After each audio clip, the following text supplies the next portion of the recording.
Hello, hello, welcome. How's it going? I hope you're doing well. Patty, nice to see you. I hope your day is, off to a good start. It is Monday. Ugh, Mondays stink. I do not like Mondays, but what can you do? You gotta make a living, you gotta work, you gotta live, and there's only so much we can do. Oh, I forgot to go live on TikTok. Gotta go live on the TikToks. Okay, now we're live on TikToks. They didn't even get to see a just waiting screen. I was just live.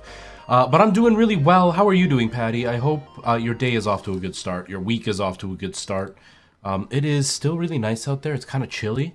I woke up freezing, like absolutely dying how cold it was. Hold on. There. Man, my hula lady is just not visible. Uh-oh. Oh, okay. Whew. Whew. Scared myself.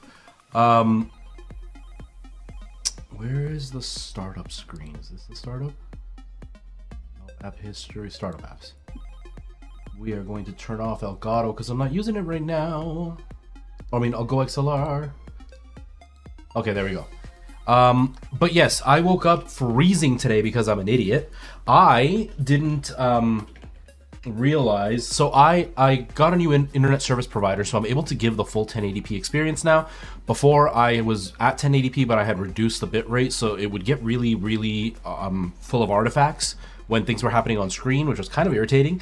But I was able to up it now because I have a much better service provider, which provides way faster service than my old one, and so it's like triple the upload speed, so it's perfect. Anyways, so I set that all up and I switched my routers around because I had two routers. And I had my good router next to my PC room, which was a different room before, and it would give me the high speed so I could, stream and everything. When I got the new service provider, I moved the good router over to the front end of the house, or the back end of the house, which is closer to the computers where they are now. And I put it up against the wall where my old slow router used to be. But my old slow router, because it was slow, didn't do one thing. And this router does it, and I didn't realize it did it. It has a cooling system, and the other one didn't. Because it was a slow router, it didn't really heat, so it stayed cool all the time. So it was fine to be under my thermostat. Well, my new router was under my thermostat, and it was creating heat. And the heat was tricking the thermostat into thinking that it was really hot in the house. But it wasn't. It was actually very warm, very cold in the house. So, like the last 2 nights, I've noticed it was freezing. Well, yesterday in the afternoon, I noticed it was freezing in here. It was really warm while I was streaming. In the evening, I started to get cold, and then all night I was freezing cold. Like I normally have one blanket and one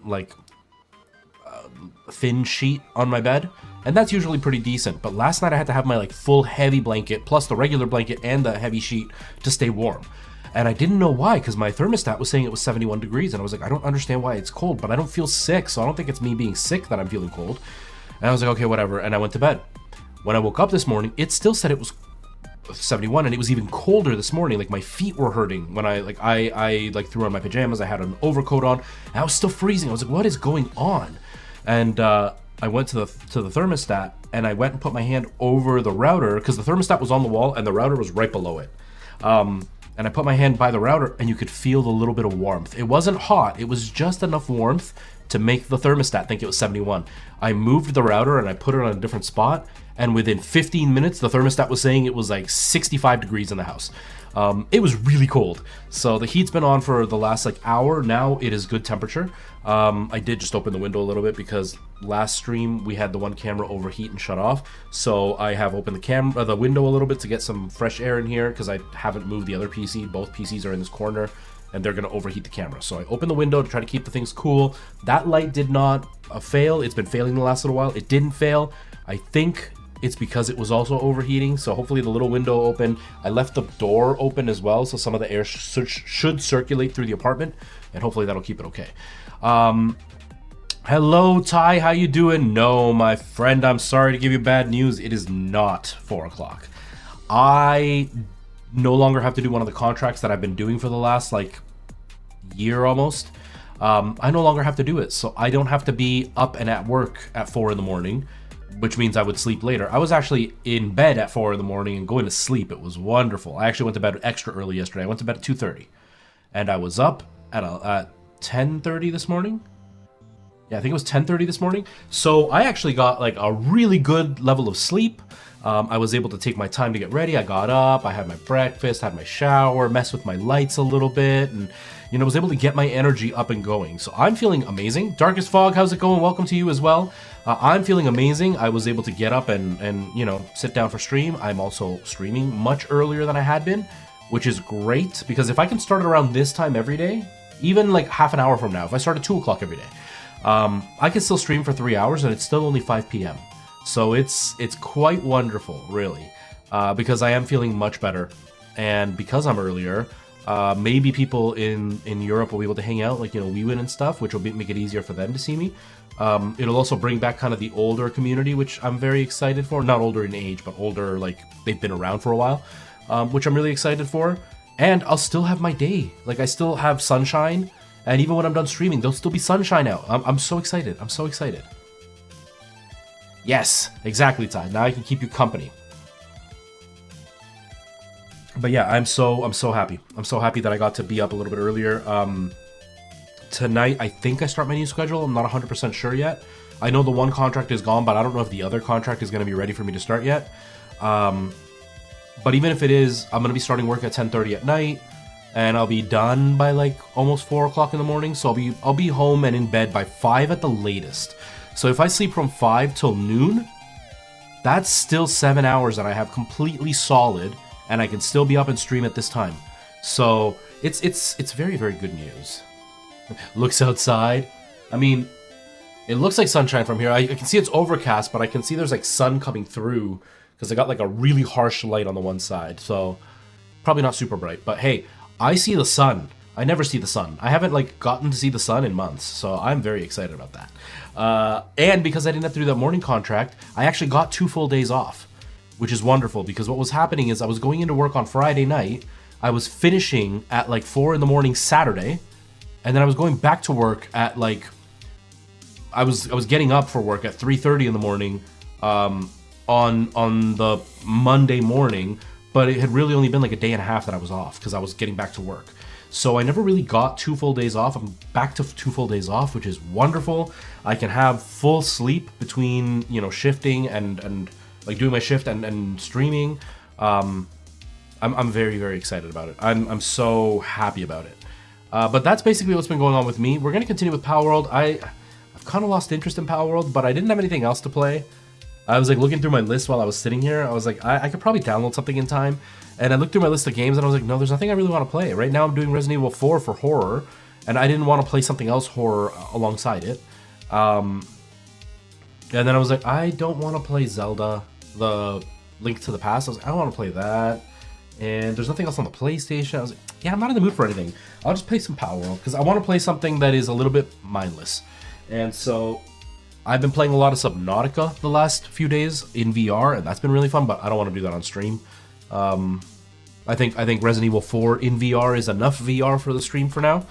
But yeah, that's kind of what's been going on, so I'm very, very happy about it. I'm having a very good day, thankfully.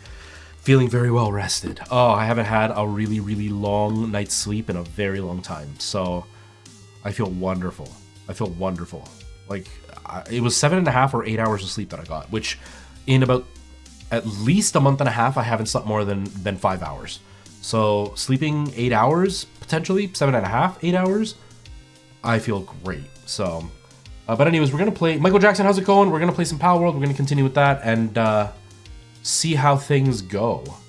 See if I can find anything interesting to do. I also tried putting the microphone up again. I shifted it a little bit so it's slightly closer to me. I also now have a rug behind me, and the room is just a little bit more full, so hopefully that helps reduce some of that echo we were dealing with. We're still gonna have some, but hopefully that reduces it a little bit. And I prefer not having a microphone in my face. Playing when I have only Xbox game. Yeah, it's hard, The Darkest Fog, to figure out what you want to play. Have I played Helldivers yet? No, I haven't. I don't even know what it's about. I've heard about it. The first time I heard about it was today. I don't even know what it is.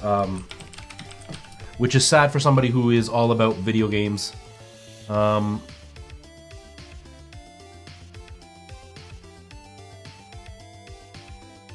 Oh, it's a shooter. That's why I haven't heard of it. I don't like shooters. I think shooters are boring. So no, I haven't played it and probably never will. I'm glad you're enjoying it though. I've heard that it's gotten great reviews. I've heard that it's a really, really popular game. I just really find shooters boring, so I don't play shooters at all. Move my camera a bit. There you go. So I'll probably never play it, just out of like my own style of gameplay. Helldivers just wouldn't be it. How can I put this so it's, I guess like that. But yeah, Helldivers just does not intrigue me in any way. But I'm glad you're enjoying it. That's what matters, you know? That's what matters. What is my opinion on GTA 6? I think it's going to be very, very successful. I'm a little bit worried because Rockstar has shown that they're very greedy. And that makes me a little bit worried that they're going to kind of shoot the game in the foot before it actually takes off. But I can't say too much because I know some people that are working on it currently. I knew about the GTA 6 long before it was announced, and I don't want to say anything either way because obviously I'm biased because I have people that work on it, and I obviously am really, really excited for it because, you know, when your friends work on something, it's cool. At the same time, I also don't want to say anything too negative because Rockstar has shown that they make very, very solid single-player stories and that it's not always about the online thing. So I'm hopeful that it's going to be good. I'm hopeful that it's going to be good. Is an interesting-looking game, third-person shooter, but like not like COD or anything. Okay, so if it's not like COD or anything, Jack, my buddy Ty just said that it's not like COD or anything. 'Cause I haven't really looked into it. I was listening to Spawnwave while I was showering. And he talked about Helldivers, but I wasn't looking at it, so I didn't know what it was. He just said it was really successful and blah, blah, blah. So I haven't looked at it. I mean, third-person shooter I can kind of deal with as long as it's kind of got something interesting going on. But I don't know what it's like. I just saw the pictures and it looked like Call of Duty in third person. But if it's not like Call of Duty, maybe I'll have to take a look at it.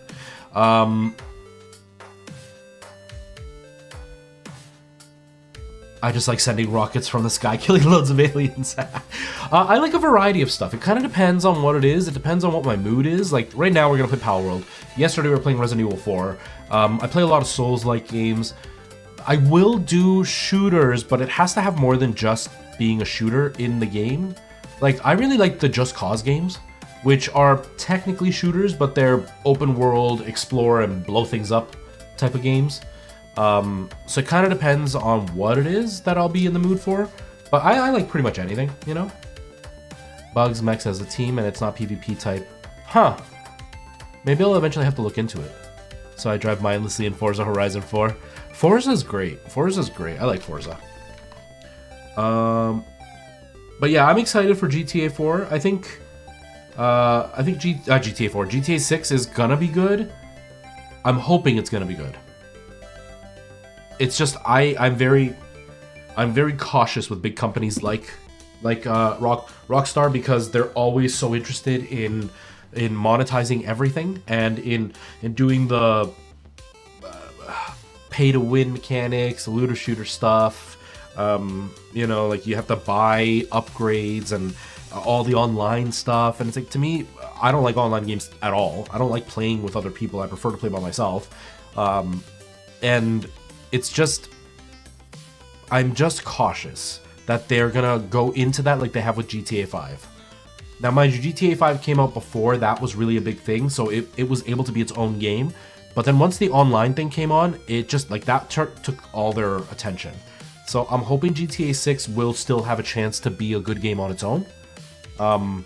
It seems like it's gonna be. Graphically, it seems like it's gonna be really pretty. So I'm excited. I'm excited.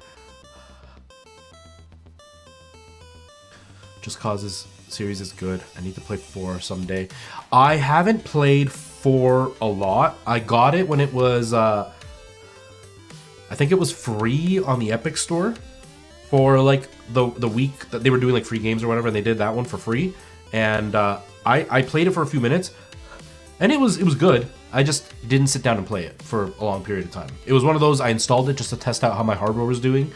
This was back when I first upgraded the PC like a year ago, just to test it. And yeah, I saw it was really cool, but then I never played it again. I want to though. I installed it also on my ROG Ally to see how that ran, and it ran pretty decently on the Ally. But again, I didn't play it very much. I only played it for a little bit. It was just like to test it out. But Just Cause is a very good series. But yeah, so we're gonna just continue with Palworld.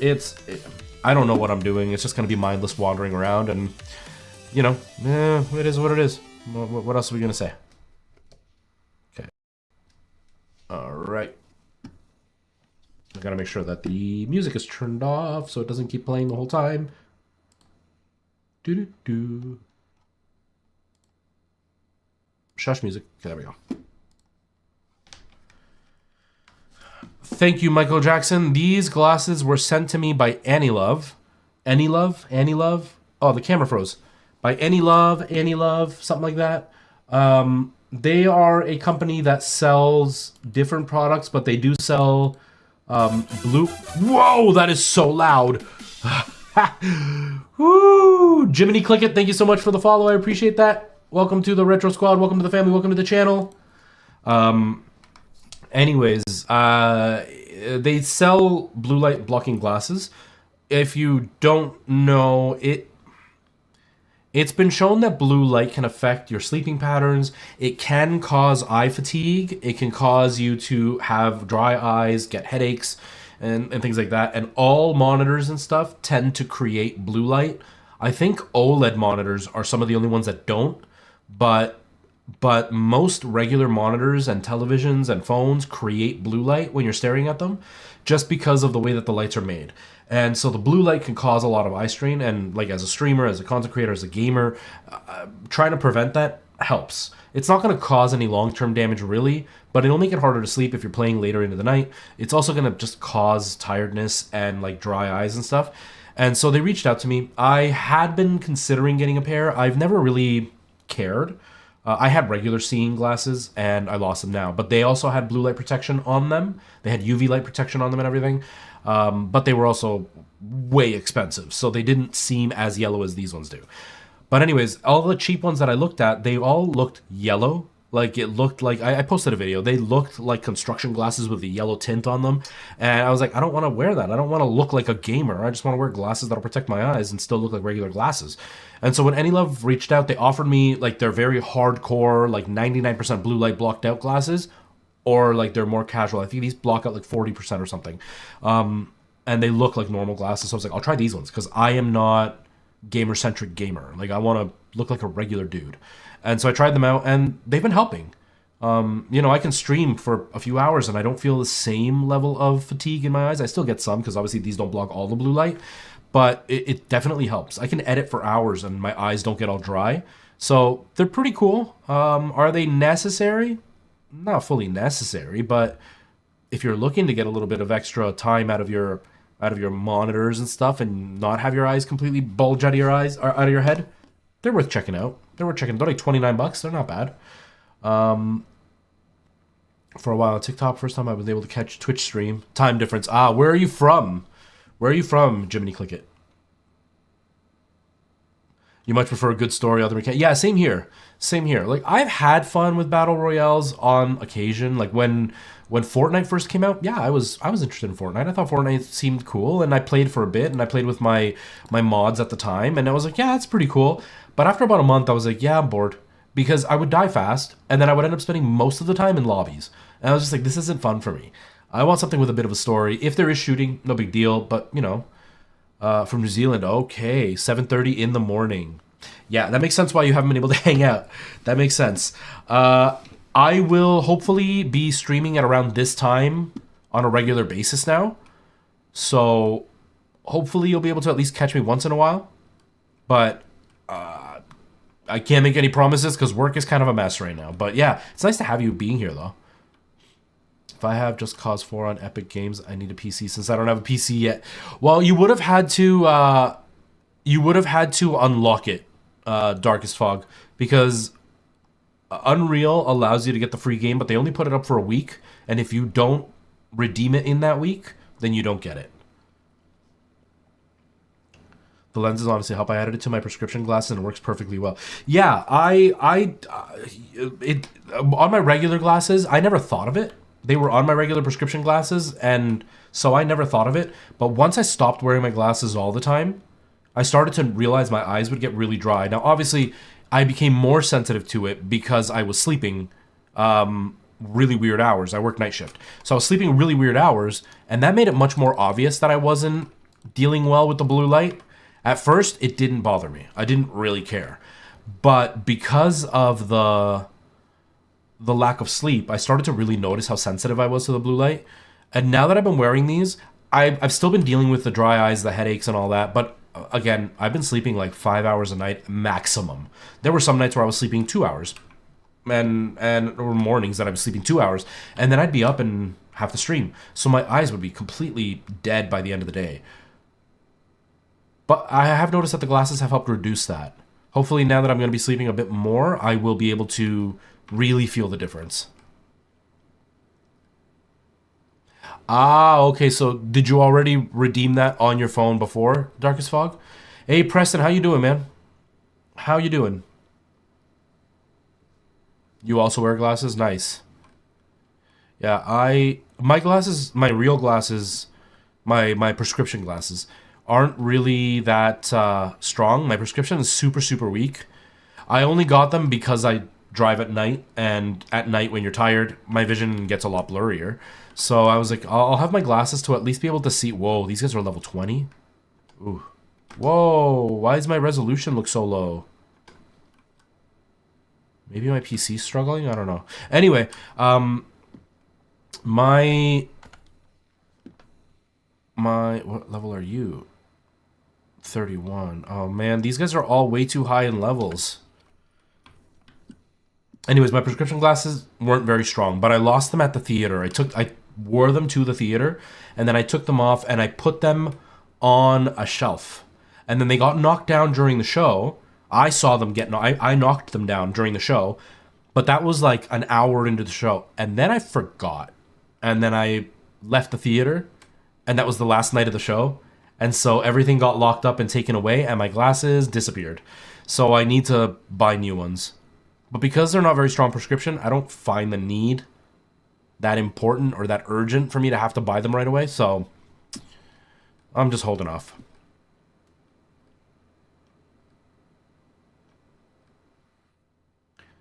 I already have a bunch of games on Epic Games from free weeks at Epic Games. Nice, Darkest Fog, nice.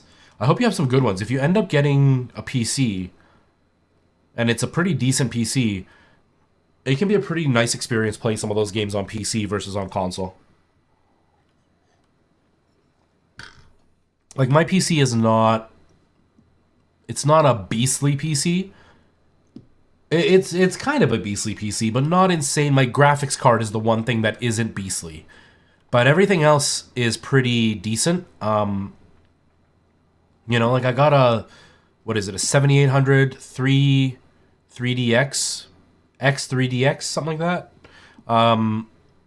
Which is a Ryzen 7 CPU, but it's the latest one, and it's the 3D variant of it, which means it's got more cache, so it actually runs games quite well. It doesn't do the other stuff quite as well, but it does run games. Like, it's one of the best CPUs for games, as far as Ryzen is concerned. And I've got a 3070, which is not the best video card, but it's still pretty decent. Like, it can run most games on max 60 frames a second at 1440p, on close to max at 4K.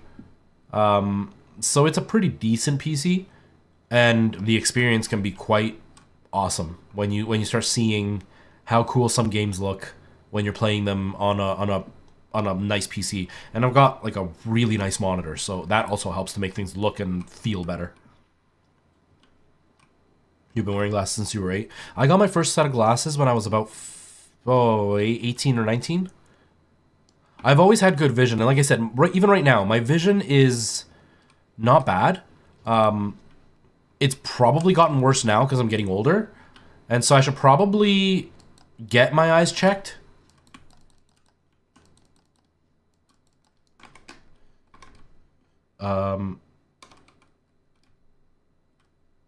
Don't attack. Come here, Relaxosaurus.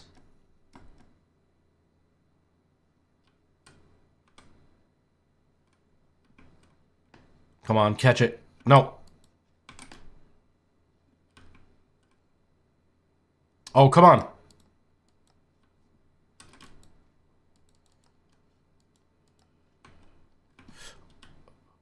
No, don't. Oh, I wasted it.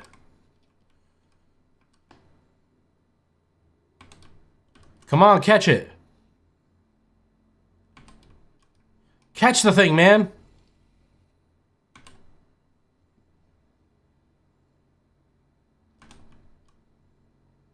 That's the last try that I'm gonna kill it. Okay. I guess my catching range just isn't that good. Like, my catching strength just isn't that great. That's too bad. That's too bad.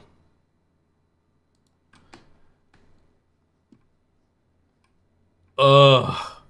Gross, Dr. H. Oh, I was gonna make a video about this, and I feel like I should. Merle, hello, nice to see you. How are you? I was just telling Ty, Merle, that I'm hoping I'm gonna start streaming around this time from now on.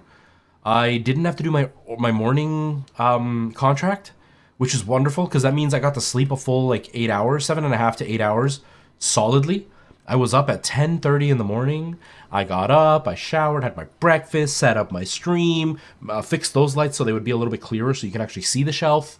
I reset the cameras because they were different for the VR. I reset the cameras. Everything was great, and I was still able to start at 1:30, which is way earlier than I have been starting. So hopefully, because I'm not doing the morning contract anymore, I'm only doing the night ones. Hopefully I'll be home early enough that this will be the regular time that I start. I'm really hoping so, because that means you'll be able to hang out more often. Ty will be able to hang out.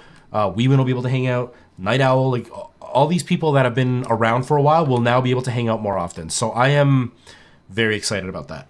And Dr. H, funny story about Belle. I was going to make a video about this, and then I just didn't. But, you know, one of those, like, real conversation I had.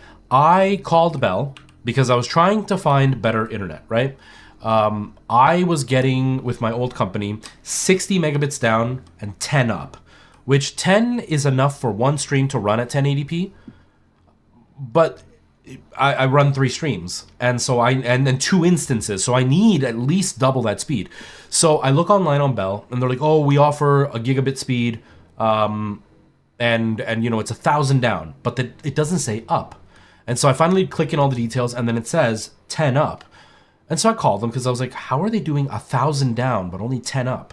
The other one's doing 600 down and 10 up, or 6,000, 1,000 down. The other one's only doing 60 down and 10 up, and you're doing 1,000 down and 10 up.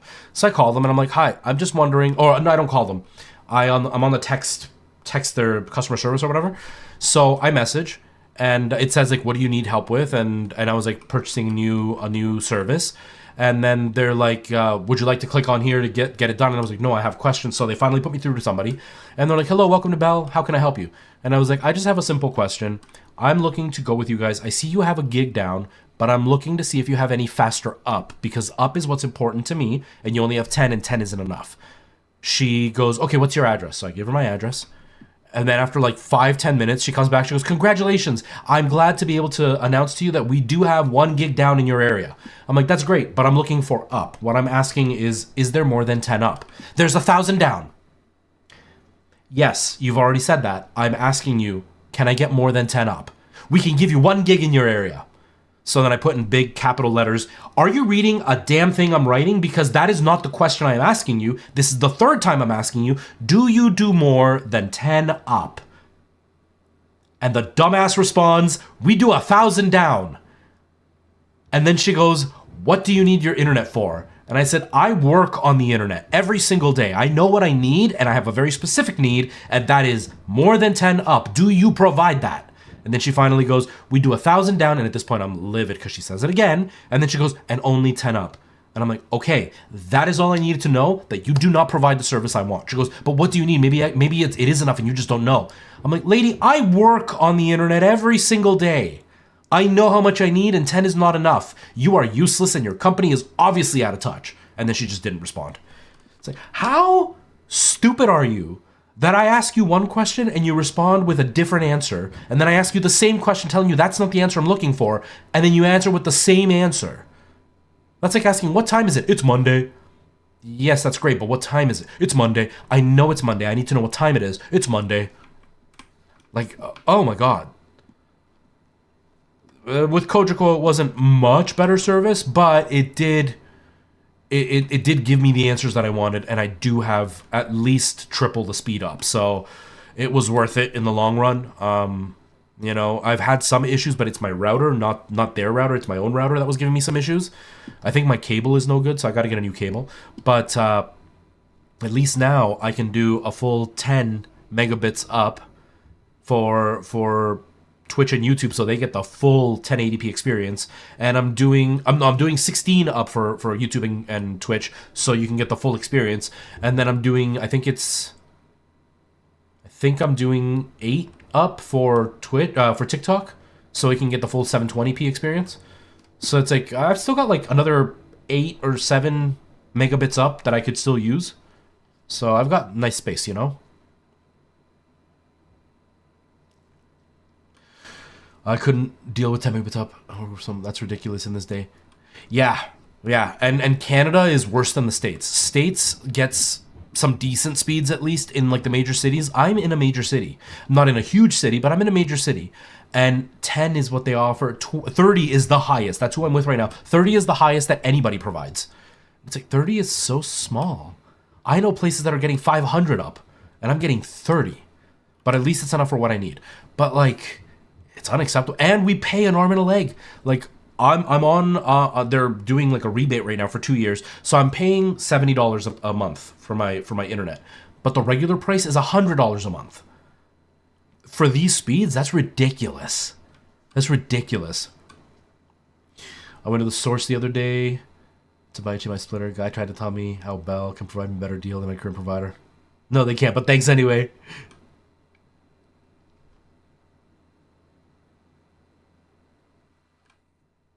Exactly, Ty. And like I've been with them, and to Kojiko's credit, because Kojiko does the exact same thing, but to Kojiko's credit, they put it out in front and tell you it happens. It is in smaller writing, so it's not as clear, but it is there that it says that, you know, the price they're offering is the discount on the main price, but the main price may go up. So right now it's $70, and it's like, oh, it's the thing is like $100 plus $30 off.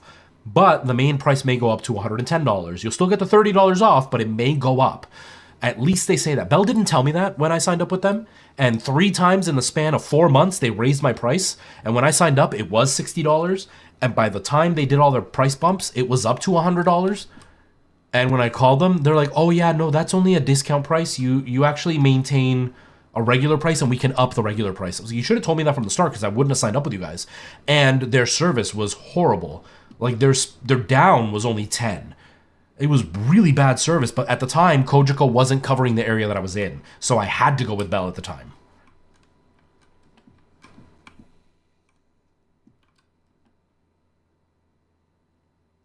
Yeah, see, and it's so annoying that it goes up so much. It is a fiber connection. It is a fiber connection. Is 1,500? Yeah, see, and I've got 1,010. 1,030.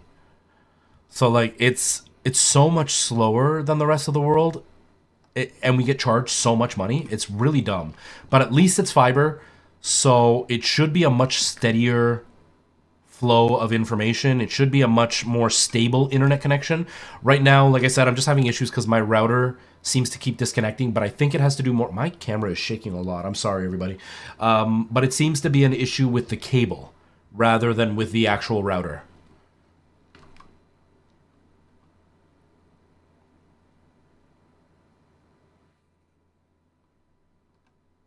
Oh, that's so annoying, Ty. That's so annoying.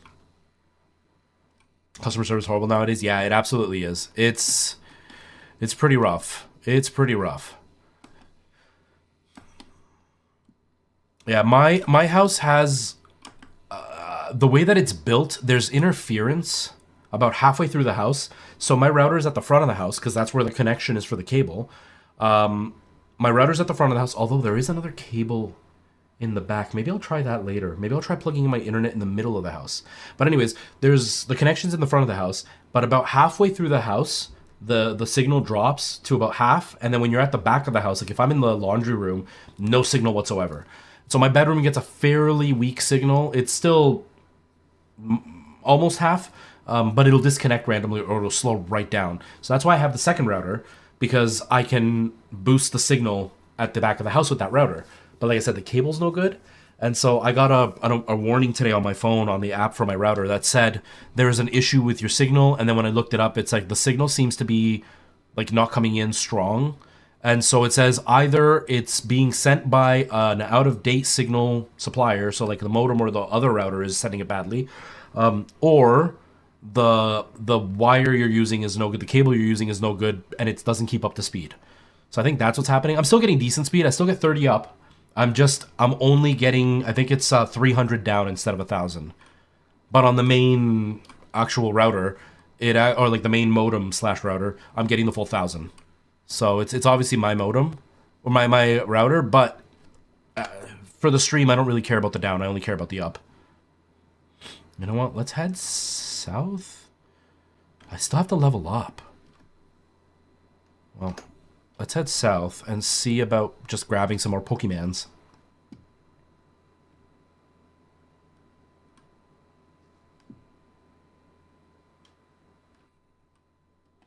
Yeah, see, that's so annoying. I'm with Ty too. I can appreciate somebody trying to sell you something. I don't like when they continue to push to sell you something. And it sucks. When I used to sell cars, that was like a big argument that I used to have with my managers. Like, I'd be like, they said no. And they're like, well, keep asking. If they said no, they said no. What do you want me to... Like, do you not know what consent is, folks? Have you never heard of, like, no means no? Some people just like looking at cars. Some people like to dream. Some people want to look at cars because maybe in 6 months they're buying a car, but they're not going to buy one now. So, like, if they say no, that means no. I'm not saying that the salesperson is the issue. I'm saying, like, management doesn't understand that sometimes the salesperson cannot convince somebody because they're just not going to buy.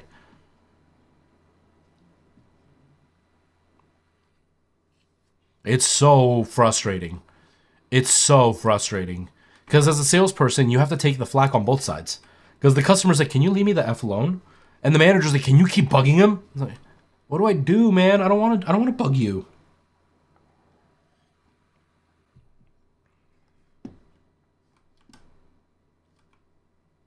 No, come back here. Stop fighting.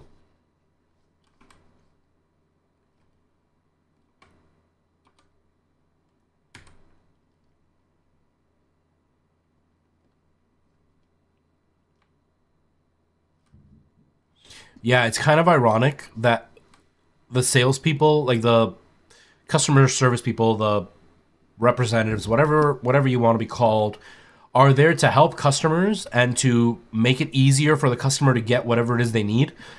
But this whole need to have to upsell and to, you know, sell things to them, it just ends up pushing customers away. Like, for the longest time, I refused to go to Best Buy because they were commission-based.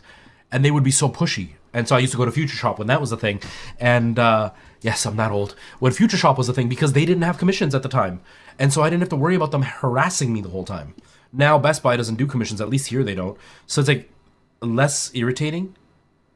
Although now the problem with Best Buy is nobody's ever around to help you.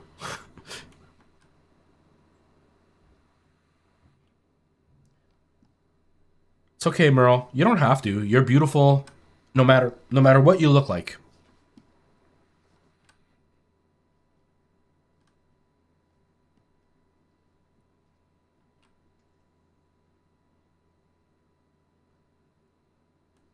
Yep, that's it, Michael Jackson. Having internet is important because without it, I can't stream. It's also very important, just overall. Like, I literally don't have cable or anything. I rely on the internet for all my entertainment needs as well. Okay, that might be a little bit too sexy for work. You're right, Merle. Maybe just throw on some pants. And then it's okay. Because I'm sure you look beautiful even in pajamas. Because one employee said, yep, it's good to go. They won't backdate it. Oh, that's annoying.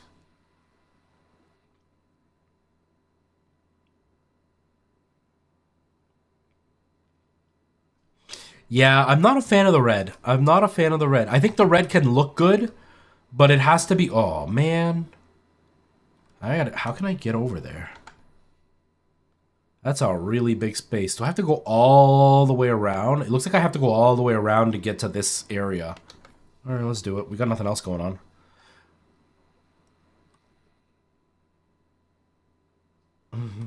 You are beautiful no matter what they say. There, now I'm Christina Aguilera. You gotta growl the notes.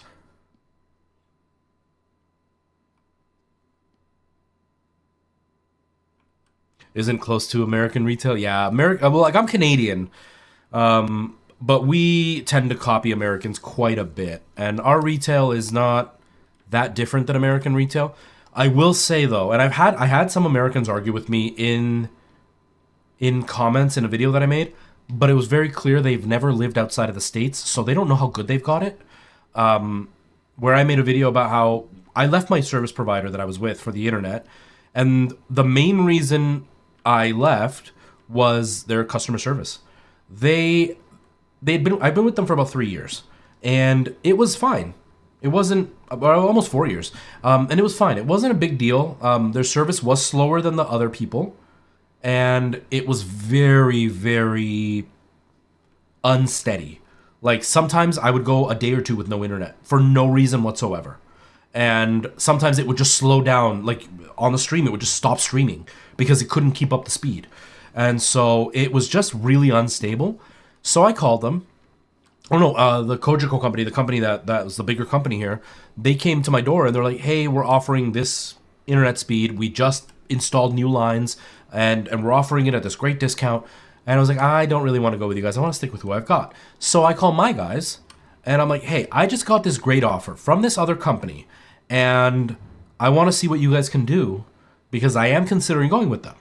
And my expectation wasn't for them to all of a sudden have faster internet, but like maybe up my speed to the next level and keep it at the price that I'm at.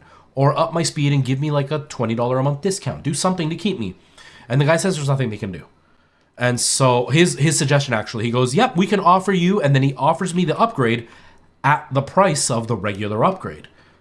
And so I'm like, that's just the regular price, so you can't offer me anything? He goes, no. And I was like, oh, well, that's too bad. I guess I'm going to have to call them and go with them then. I'm like, all right, I'll call back and cancel at the end of the month. And then he's like, whatever, do what you need. And I was like, you're not even going to try to keep me? Don't you guys have like a customer retention thing? And then he's like, no. And I was like, all right, I guess I'll go with them. He's like, yeah, good luck with that. And then he just hung up on me. And it was just so rude. And so that's when I was like, yeah, I'm done with them. So this happened about 3 months ago. And I've been kind of biding my time. And then I was like, you know what? I'm going to pull the trigger. And I swapped. And the customer service was fine. So I made that video talking about what happened. And I talked about how Americans have much better customer service than me. So many Americans came in and said, you have no idea. You've never dealt with AT&T then. Except I actually worked for AT&T. They used to send out to have us run their call center. And I worked for them. And I was astonished when I was working for them how easily people got away with stuff. I had a lady call me. She had a $1,000 phone bill. It was for AT&T for their cell phone thing. I worked specifically for iPhone, but it was for their cell phone thing. And at first we started by just dealing with customer complaints. And this lady was complaining that her bill was $1,000. There's no way it was $1,000. And then I went through her bill item by item and explained to her why it was expensive as it was. She said I accused her of sending naked pictures, which I never brought up pictures. All I said is there are a lot of MMS texts, which now they just unlimited text, but at the time you paid for MMS. And so images are usually what MMS is. She's like, what's MMS? I'm like, well, it's usually images, voice notes, longer messages.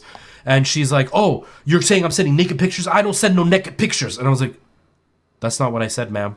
And so she complained. She has to go to the manager. The manager wiped her account. She just got $1,000 of free service because she yelled. And it was very much like a shocking moment for me as a Canadian because that would never happen. That would never ever happen. And I like Kojiko, for example. I got ripped off by them. I went with them for 2 weeks. I canceled, and then they sent me a cancellation fee. So I fought with them that I never signed a contract, so there shouldn't be a cancellation fee. Management finally agreed that they didn't have anything signed on file with me, so they were gonna get rid of the cancellation fee. I was like, great, amazing, I'm happy. About a year later, I get a call from a collections company saying that they never wiped it, that they kept the cancellation fee, and I never paid it, so I owed them. So about a year after that, I paid it because I didn't care about credit. My credit had already been wrecked because of school loan, so I didn't care. But about a year later, I was hoping to buy a car eventually, so I was like, you know what, I'm gonna pay all my debt. So I paid that off, and everything was great. Now that I went to go sign up with them, Coach goes like, it was never paid. So I argued with them, I fought with them, they did nothing for me. I ended up having to pay it again. I paid their debt twice. Oh, and their justification was that I needed to prove it to them, so who was the collection company I paid? It was 11 years ago. They're like, why didn't you keep the paperwork? I did, for 7 years. And when I didn't get another collection call, when I didn't get my credit hit, when my credit got fixed, my assumption was I didn't need it, because after 7 years, things get wiped. It's been 11 years. So how do you expect me to have that information? They're like, what phone number was it in? It's been 11 years. I've gone through 3 other phone numbers since then. What address was it at? I gave them the address. And they're like, okay, so do you have like the banking history? From 11 years ago? I was with 2 different banks since then. I don't know how you expect me to have that information from 11 years ago. But they did nothing for me and I had to pay for it. Our customer service sucks. Canadian customer service sucks.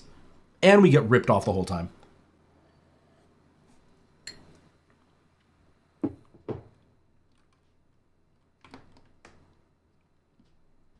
Yeah. And the sad part is that at least in the States when I was working for AT&T, the idea was the opposite. The idea was that customer retention works out better than bringing in new customers, because with new customers you have to pay for ads, you have to pay for the deals for them to get. You have to try to figure out a way to keep them with you long term so they can continue giving you money. Whereas with a retained customer, they're already there. They've been giving you money long term, and they will tend to be happier with a smaller deal than a new customer will. So, like a new customer, you have to knock off $30 or $40. An existing customer, you can usually knock off like $10, and they're gonna feel really happy about it. And you don't have to do much more than that. Whereas with the new customer, you have to do so much to convince them to leave where they already are, because it's human nature to stay where you are. It's harder to change things, and so it makes more sense to deal with customer retention versus bringing in new customers. But apparently Canadian customer service doesn't understand that. Why not use WhatsApp? WhatsApp is a worldwide thing. It's not a Canadian thing. Canadians don't use WhatsApp very often. We text, or some people use Facebook Messenger, but we text. We don't really use WhatsApp. The people who do use WhatsApp are immigrants in Canada. So like my parents used WhatsApp. My brother uses WhatsApp. He's not an immigrant, but he goes back home all the time. I'm an immigrant. I don't use it, but I don't talk to anybody back home. But a lot of immigrants use WhatsApp, but a lot of Canadians, we just go through straight text. For file sharing. See, I don't share files with anybody because I don't do work that I need to share files. And sharing files with myself, because I'm on the iOS system, Apple system, I can just do AirDrop. Yeah, see, and you're in Europe. Europeans use a lot of WhatsApp. Most of the world uses WhatsApp. It's Canada doesn't. I don't know if the States does, but we don't. Now, I don't know how texting works in your area, but texting here, it's free, right? So for me, it's just an extra step to go on and download an app and use the internet to send texts when I can just do it for free with my phone. So it's really just an extra step that I don't need. Yeah, you guys all use WhatsApp as well. I'm going to assume that had to do a lot with like having groups and stuff, because texting through groups is probably a lot harder to do. Oh yeah, our privacy laws, they never ever drop the stuff. It could be 50 years down the road and they'll still have my information. Now, The way that it works is they will pursue you as long as they can. And if I move, if I change my phone number and everything, they don't get the new information unless I apply for a new line of credit and they're still actively searching. Usually after a few years, they give up. They'll give it to a crediting company and that company will search for you. And so like, I'm still getting a phone call from a loan that wasn't mine that got tied to my account because it was the same name. And they still call me. And it's been like 15 years, no more. It's been 18 years and they're still calling me. And they had stopped calling me for about 8 years. It was great. And then I got my loan for my car. And because they had to send out to the credit board, when they sent out to the credit board, this credit company was still looking for me. And so they saw my information on the credit board. So now they call me 4 times a day, every single day. So I just have to keep blocking them because I'm not going to pay them for something I didn't get. Especially when I know the person that had the loan, because they had the same name as me, they paid the loan off. But they're still coming after me anyway. So it's stupid. Our credit laws, our privacy laws suck.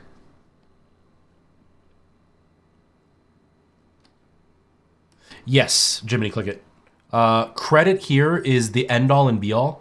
The only difference is in the States you need credit to get a bank card. Here you don't.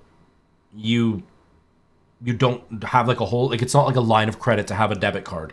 A debit card is just a bank line where your money goes. And then there's credit cards. But yeah, credit is the end all and be all. So like that's the problem. I was talking to my girlfriend's dad and we were talking about how getting a car, that I was going to buy a car.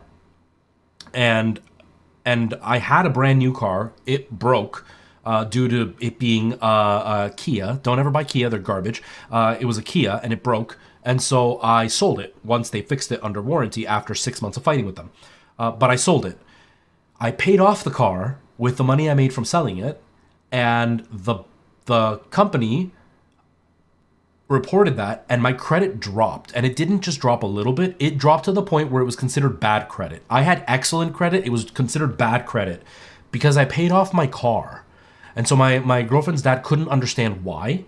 And the way that the credit system works here, it's a scam. It's 100% a scam. They want you to be able to prove that you can pay things off, but they also want you to keep it open to prove that you're not too scared to have it open. But if you sell it off, like if you pay it, you've now proven, instead of proving that you're so responsible that you had this money to pay it off, you've proven that you're too scared to keep the line of credit. So they dock you on credit. So I took a huge hit. It's taken a year and now I'm back to excellent credit. So it comes back really, really quickly because I didn't miss a payment. I just made a payment. But it took a year. I'm back to excellent credit again. And that's what I was saying to her dad. And he just couldn't understand why paying it off was a bad thing. But that's the point. It isn't a bad thing, but they're using it to keep people down. So they want you to stay in debt all the time as long as you can. So you're supposed to never pay off your debt. It's the biggest scam. And that's how Canada works. And it's nuts. And if you have bad credit, then you can't get... Nowadays, they ask you for credit reports for renting apartments. You got to get credit reports to have a credit card. You got to get credit reports for loans, credit reports for like getting my internet. They had to run a credit score thing for me to make sure I could have internet. Like, it's ridiculous.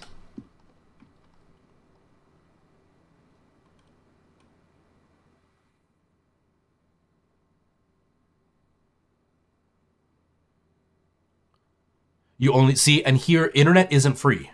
And so if I am using WhatsApp, I'm using my data to use WhatsApp, but texting is free here.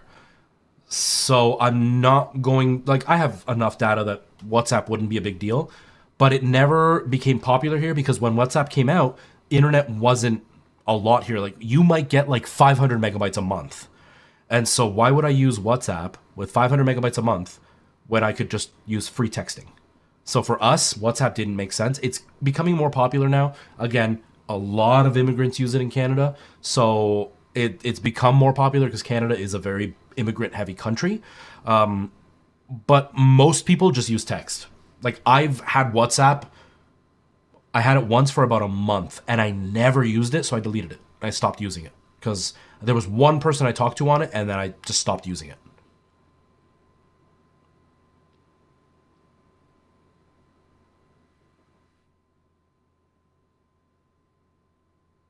Yeah, more credit cards means more credit. Yep.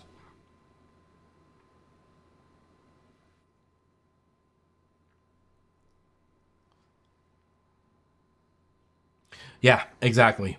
So like, and because I was reading because I was afraid to pay off all my debt when my dad passed away and I got the life insurance money. I wanted to pay off all my debt. I didn't get a lot of money, but it was enough to pay everything off. And I was like, is it gonna affect my credit the way it did with the car? But it's like if it's a revolving line of credit, it doesn't dock you for paying it off, but using it helps to keep upping your score because you get points for the payments and stuff. But if it's a one-time credit line, like a car loan, like a mortgage, that kind of stuff, because it's not revolving, that will hurt you. And so it's like it's so complicated. And then it's like the percentage, you never want to go over 30% of your credit score because then that doesn't help as much. But if you're like at 30% of your credit card usage, then that will actually go towards helping you. But having them run at zero isn't a big deal as long as you still continuously use them. Like, it's so complicated. They make it as complicated as possible because they want to keep you in debt. And credit scores didn't exist when boomers were my age. They made it because they were trying to keep poor people poor and rich people rich. And by doing that, you're paying interest rates on stuff that they're forcing you to use because if you don't use them, you don't get better credit. But by using them, you have to pay interest, giving away money that you don't have just to be able to get enough credit score to pay for things that you actually could afford. It's nuts. It's such a mess. It's such a mess.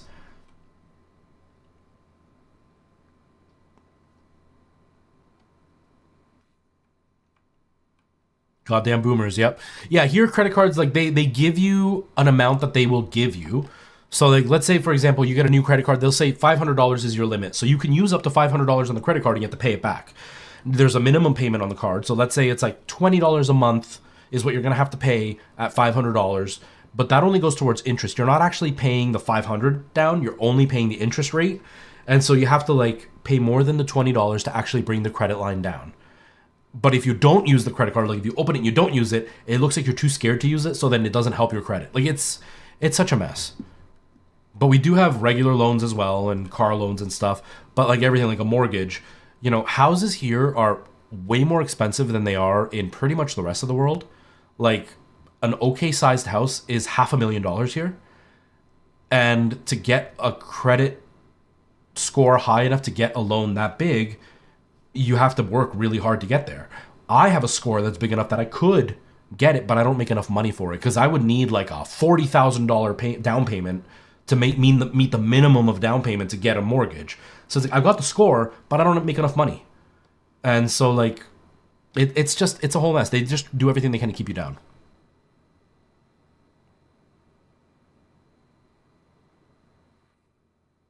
Yeah, exactly. Exactly, Ty. And that was the problem. That's why I keep an eye out on my credit because of car issues that I've had. And so like the reason the conversation came up with Kendra's dad was because we were talking about how my first car broke and then I bought the car that I have. Oh, I bought a cash car and then I bought the car that I have now. And I was talking about how my interest rate on it was high because about 6 months before I bought my car, regular interest payment on a high credit score for a decent loan was like 3%. And I ended up getting it at 6%, which was double the interest rate or whatever. But it was because everything that happened with the pandemic. But I no, at the time the new interest rate hadn't come in, but I had the higher score because my credit had taken a hit from the last car. And I got punished for paying off a car. It's so stupid. It's so stupid. So I keep an eye on it because you never know when you're going to need the credit. You never know when you're going to have to go and like ask for a loan or whatever. So I try to keep my eye on it because if one day I need to go ask for a loan, at least I know my credit score is good and I don't have to worry about it.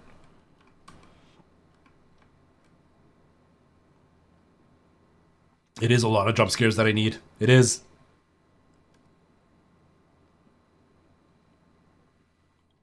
Yeah, exactly, Ty. Exactly.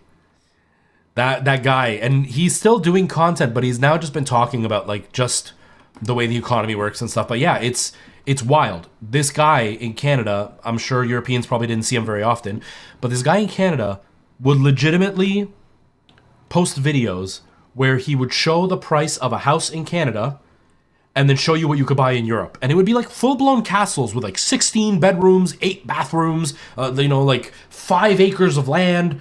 And it was the cost of like a 2-bedroom bungalow, no basement, no property. It was just like a little patch of grass in front. And you can get a castle in Europe for the same price as that tiny house in a bad neighborhood in Canada. It's insane. Canada is getting ripped off.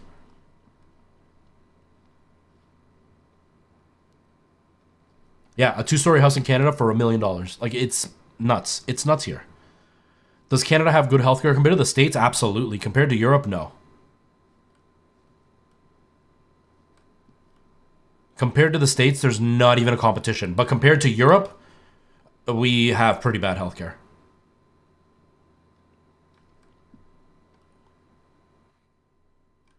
Bad neighborhood, aka Toronto. Okay, don't attack.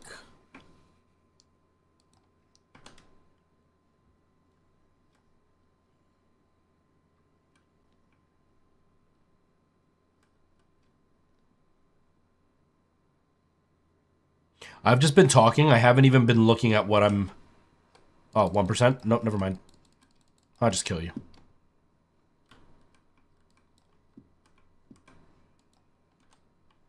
Oh, oops. I saw the Syndicate Thug, and I thought that was the deer's health.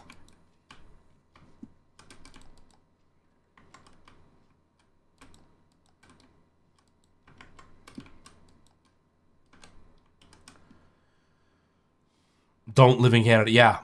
There is a lot of news recently talking about how a lot of immigrants that have come here are completely unhappy. Like, there are people that are coming from India where, at least here, we're told they're incredibly poor and India's not like a great place to live. And then they come to Canada, and after a few years, they're like, we're going back to India. We lived better in India. Like, yeah, it might be poor. One guy in particular made a really good, like, a good argument for it. He goes, we might be really poor in India. I might not have a really nice neighborhood with a really nice house with like 4 bedrooms. He goes, but in India, I can buy my house in 2 years and it's mine and the property is mine. In Canada, in case you don't know this, we don't own our property. We own the house on the property, but the land belongs to the king. So the king, it obviously wouldn't happen, but technically the king could just walk into my house right now. Well, I don't own this one, but they could walk into the house that I own and he could just be like, I want my land back. And I can't do a thing about it because he's lending me the land. I own the house. He owns the land. It is the biggest garbage scam.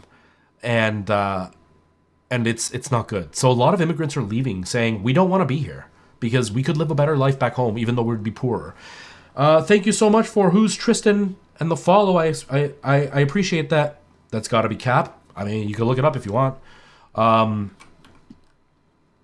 But yeah, it's ridiculous. But a lot of immigrants are leaving because they prefer to live somewhere where they're poor. You know, they might not have all the luxuries and amenities we have in Canada, but they own the things they own and they don't have to bust their butt to own it. Here, I work a full-time job. I make far more than a minimum wage worker does, and I can't afford a house. And there's no chance of it. Like, I have excellent credit, so I could get the best credit interest rate for a house, but I don't make enough money to be able to afford it. I would have to work 2 full-time jobs to be able to afford at what I earn to be able to afford a house comfortably. I could go back home and work a full-time job and own a house with a small piece of property. It's not a good living here. And so a lot of immigrants are not happy with Canada and they're leaving.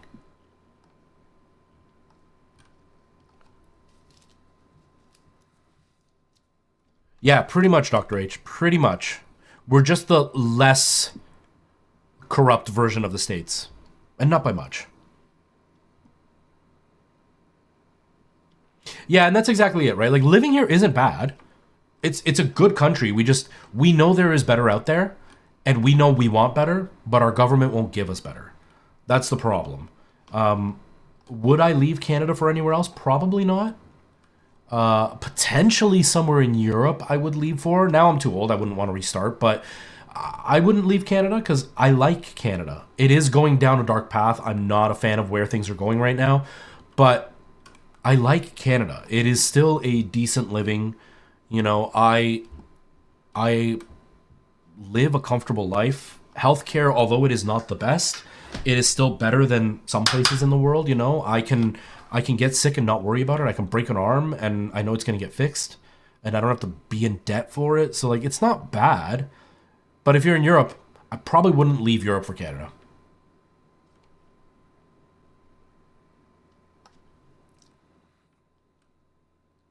And that's exactly it, right? Like, we have the same arguments of right wing versus left wing as pretty much the rest of the world.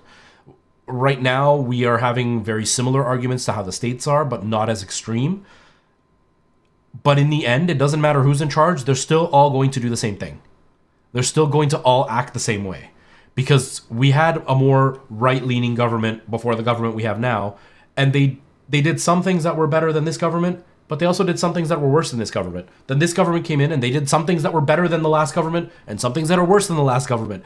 And then there's a third, we basically only have like 4 parties that ever really argue about anything. We have the third biggest party, and they never do anything. They always make promises that they're going to do stuff and they just never do anything. And the promises sound good, they just don't ever do it. And so like, it doesn't really matter what wing you're with because you're going to end up with this very similar Canada. All the governments are screwing us all and all the governments are failing us all. So that's the part that sucks. But they're failing us in a way that isn't like it has been in other countries where like a new government takes over and the whole world falls apart. Here it's just, there are things that are really basic that we could use that they're either taking away or they're just not putting money into it. And it really sucks. Yeah, and the Green Party is just a joke, which really sucks. Yeah, I mean that's the only other party that really gets talked about, because there are other parties, but they're like friggin' the racist right-wing party morons, the uneducated racist right-wing party morons. They also exist, but what, they got like 0.5% of the vote last time. And then the Green Party gets like, what, 1% of the vote on average? Maybe 5% at most. And they've got some great ideas, but they're very, very fixated on being the Green Party. So they have a bunch of ideas that nobody really wants to pursue. So the good ideas they have get completely trumped by the dumb ideas that nobody cares about. Sometimes I forget some of them exist. Yeah, technically we have a bunch of parties, but the reality is there are 2 parties that are in charge and 1 party that is constantly kind of nipping at their heels, but still doesn't even do that well. So it's really a 2-party system with a third party that kind of plays both fields. And just the way our voting system works, it's rigged. It's not going to help us in any way. It doesn't provide anything good for us. So it kind of sucks. And just recently, apparently they had like they wanted to do an amendment to the way we do our laws, so that way we could have a say. I can't remember what the details were, and then the government shot it down because they want to stay in control with the way things are. It's disgusting.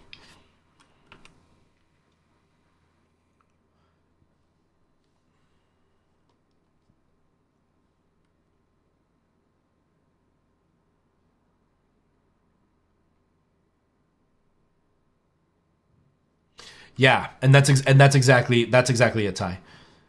That's exactly it. Like, we have to vote for the guy that's in our area. And sometimes the guy who's in our area is wonderful, but they may not be part of the party that believes in the things we believe in. And so we're voting for the guy who's perfect for our area because they grew up and lived here and they know what we need, but they just happen to be part of a party that is bad for the country or is running on bad things for the country, and they're going to ruin things, which really sucks.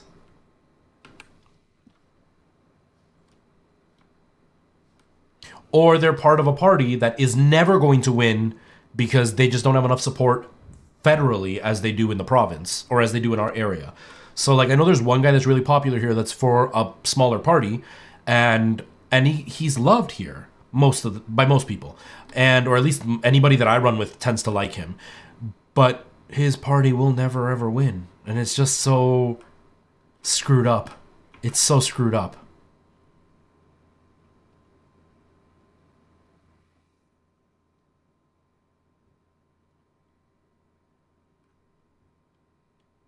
Yeah. And that's the thing. A lot of people, and the people that they're asking tend to be people that are out of touch and don't know any better. Like there was a thing recently that talked about there was I don't remember what it was, but I'm just gonna make up a fake example where it'll be like, polls show that 85% of Canadians are against trans youth, and it was like, oh my god, really? And then when you dig down, it's like, no, it was like a right wing conspiracy theory level right wing, not like just regular right side of the spectrum, but like right wing conspiracy level newspaper that ran this poll, and they only questioned like 50 people. Well, of course you're going to get very skewed results that way. The downside is also that our government is mostly voted in by old people. Like I voted the last round. I had never voted before. I voted the last round, and it was all people over the age of 60 that were there when I was there. And it's just like, we need to do more to bring young people in. We need to make them feel like they're being heard, you know?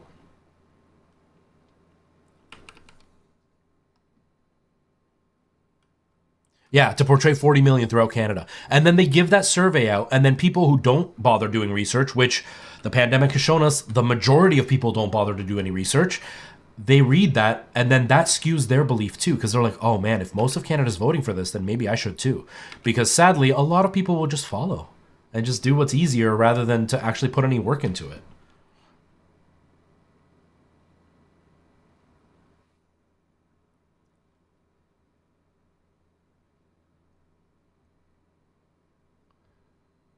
I don't know, Jiminy Clickett, what the term rates are here or term lengths are here. I couldn't answer that question. I'm sure maybe Ty or Dr. H knows, but I have no idea.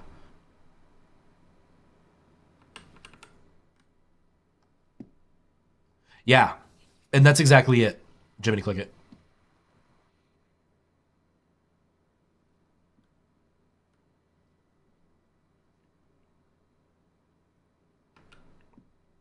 Now, are there limits, Ty, to how many times somebody can be prime minister?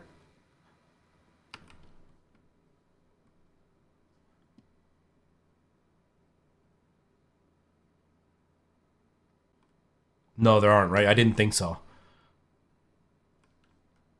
Yeah, I think there was a guy, he's from Toronto, and he was talking about how the voting system works. And he says that he thinks a system that, like a potential system that could work, which will never happen here, but a potential system that could work is to, now I don't know the details. He said other countries have done it. I don't know the details, but it's something like the names are drawn out of a hat for who's going to be in office. Not, I'm assuming it's not like the prime minister, but like the people that are actually in cabinet are drawn out from a hat. Now, again, I'm assuming that it's going to be people who actually do this as a career, and then they're randomly chosen to be in the cabinet so they can make decisions. So that way they can't be lobbied against or lobbied for.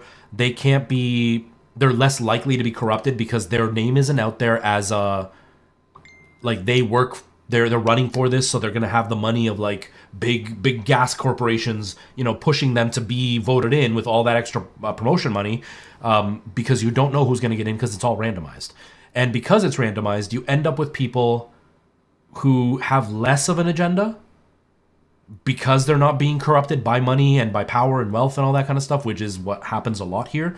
And so I think that would be really interesting to see. I also think that politicians, and I've thought about this a lot, and I think politicians should earn what the average income, the median income of the country is, or if they're provincial politicians, of what the province is, because they earn decent money, and so they're not in touch with what's happening with the poorer people. And so they don't understand the struggles that we have, because if you're earning $250,000 a year, you can't relate to somebody who earns $30,000 a year. Because to you, it's easy to pay stuff off. For somebody with 30,000, they're choosing what bill to pay. So I feel like that would be a really big improvement, but that'll never happen either because they're not going to give up their money. Oh, it's absolutely not cheap. It's absolutely not cheap. But that's why, like, doing something like it being pulled from a hat, you don't run. because there is no popularity vote, right? You're not trying to win people over, it's just being randomly chosen. And so, although there is the drawback of like you might choose a complete moron, at least it didn't get voted in where they have this power and they have the money to be able to make real change in a really negative way. Do you know what I mean?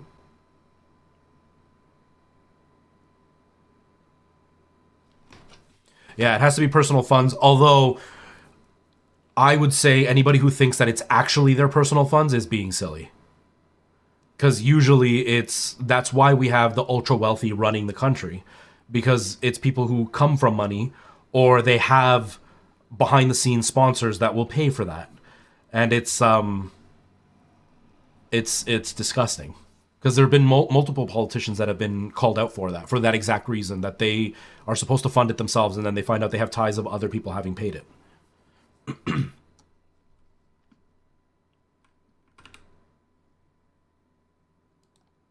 Let's see what you sell.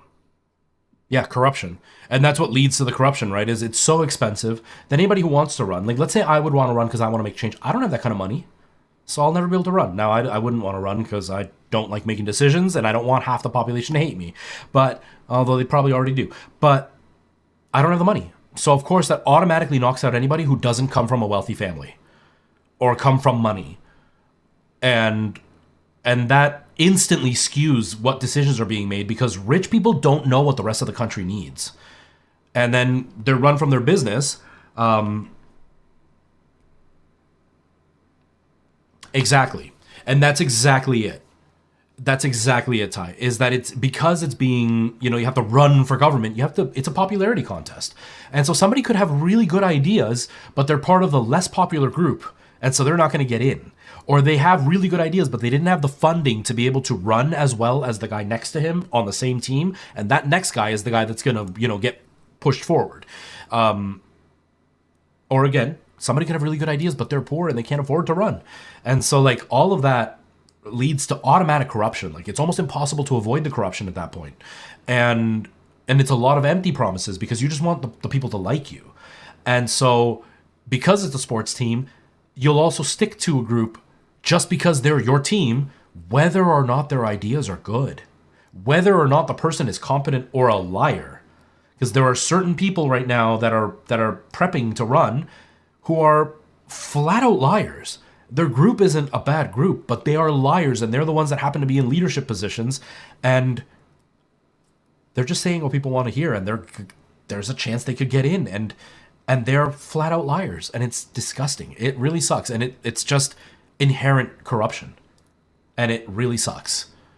I would vote for you.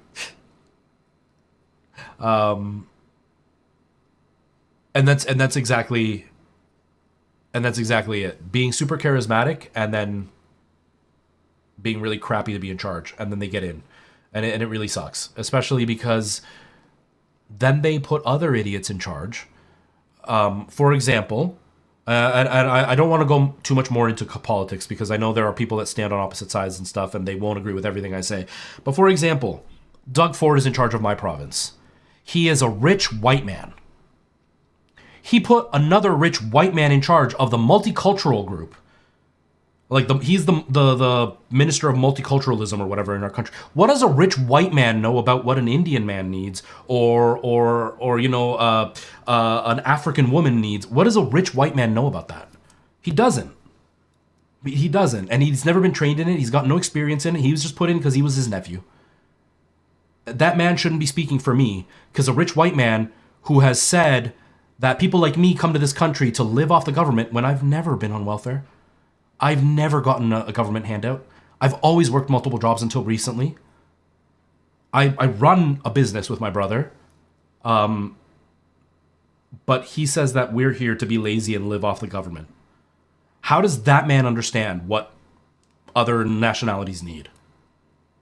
You know what I mean? And it's due to the way our government runs. So a moron who is out of touch put another moron who is out of touch in charge. And it's disheartening. It's disheartening, Yeah, he put private school people in charge of public school. He put a homeschooled person who was 21 in, I don't know if he put him in or the person he put in charge put him in, to run as like the education minister or something along that. He was working in education, but the one guy was homeschooled, the other guy went to private school and was like 21 years old. What does a private school student or a homeschooled student understand about what the school system needs? How does he know what teachers need? How does he know how it is to work with kids who are completely disabled when it comes to sitting in a classroom? They don't know. They have no idea. It's appalling.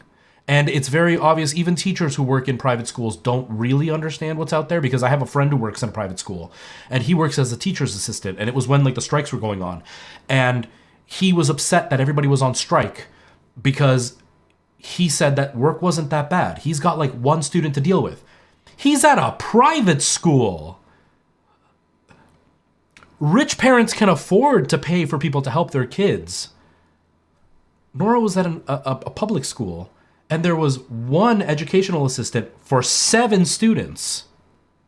And a few of them were very high need. So Nora would go multiple days. She got one EA a week for an hour. That's all she got. What about all the other classes? She had no help. But this guy who works in that field happens to be in a private school. He doesn't realize that there are EAs out there that are dealing with multiple students with severe needs, and they only get an hour with them because they have to spread thin through all the students. And this guy who went to a private school is thinking he's going to understand, who's never had education and training, who's never actually worked in the field, who's never actually dealt with a public school, thinks he understands, when somebody who works in the field but happens to be in private school doesn't understand. It's nuts. It's nuts. Oh yeah, absolutely. Absolutely. Both parties make the mistakes. I'm just speaking about what's happening right now as we speak. The other parties know better, right? The other parties know better. But Ty, I am not a fan of when people do that. Like, but to be fair, because they're not the ones in charge. So what does it matter complaining about them when they're not the ones doing it, right? Do you know what I mean? Because it's very much skirting into the line of like when I say racism is bad and then somebody goes, yeah, but what about sexism? That can be bad too. They can both be bad. But I'm dealing with racism because that's what I deal with on a regular basis. I had a kid with very severe special needs, and the government that's in charge failed her. So I'm going to complain about the government that's in charge because they're the ones that failed her. You know what I mean? Yes, go Merle, go do your thing. Yeah, I hate both equally. I hate all of them equally. I think all of them are disappointments. I think the NDP says a lot of things that I agree with, but the key word is they say a lot of things I agree with. They don't actually do anything, which is really disheartening. Because there's a lot of stuff that I'm like, yes, I think that would be really great. I think that would be very helpful. But they don't actually do it. It's just a lot of talking, which then also shoots them in the foot, because don't talk unless you're going to do. Because by talking, everybody just goes, he's a liar, so I'm not going to listen to him. And then that discredits you, and then any good ideas you do have that you could actually do, you're not going to do. Because nobody's going to put you in. All of them suck. All of them suck. And it's... the politics in Canada sucks. The system itself is broken. The system itself is corrupt. So it doesn't matter what side you're on. It just happens to be right now that one side in particular is being much more open about their racism and bigotry and all that kind of stuff. And it's scary knowing that people are still standing behind them despite that. The other side is just as bigoted and racist and sexist, but they're at least a bit quiet about it. So it's scary knowing that somebody can be that open, because all that means is one opens the floodgates and the other ones follow along with them. So it's not so much like, oh, one side is inherently bigoted. It's just that the one side has opened the gates now, and now it's going to be easier for the rest. Which is the same thing I said about a certain orange who's lost his mind when they got voted in. A lot of my friends were like, oh, what do you think he's going to do? He's going to all of a sudden like bring back segregation and all this? And said, I don't think he will do that. But he's going to open the gates for other people to make that acceptable, because he's going to make certain things acceptable. And so people feel more comfortable, which then pushes the line further. And then somebody more extreme will come in and they'll push the line further. And look what's happening now, right? And we're going down that same line, and it's not fun. Not fun.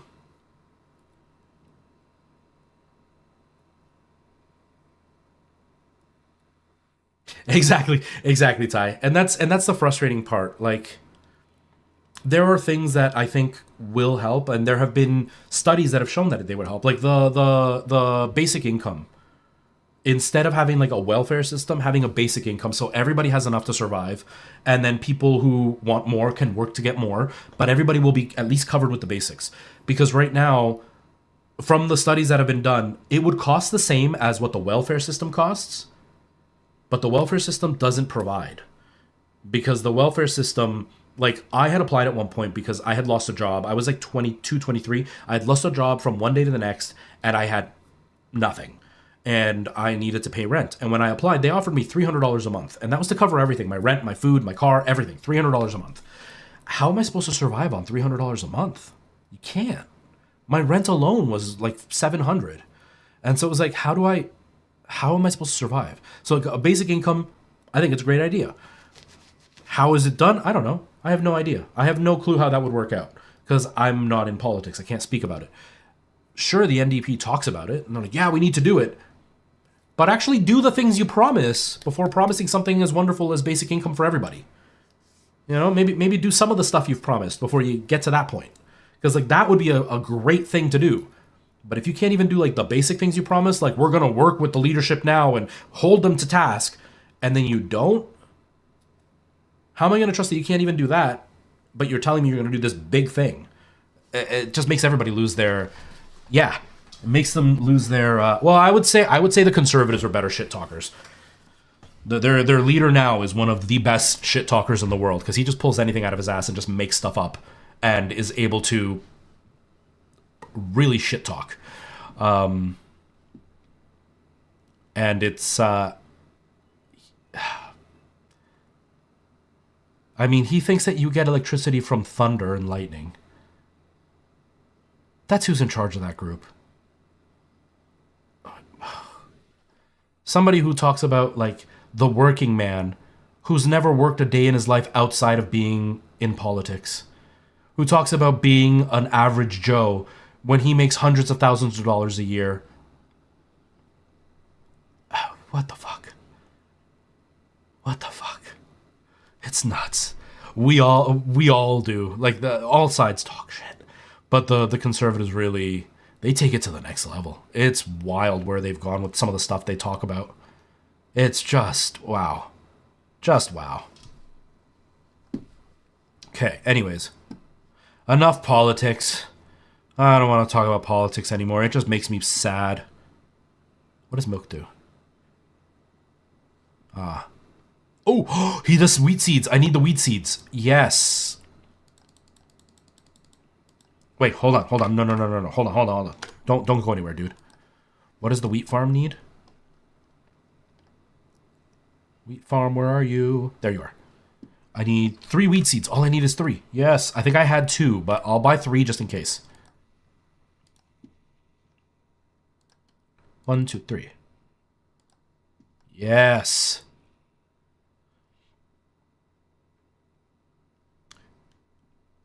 How come, Merle? How come? Hey, we've got Bill C-255. I think that's... What was that bill? I haven't paid attention to our politics in a while just because it's disheartening no matter what I see. So, what was that bill, Dr. H?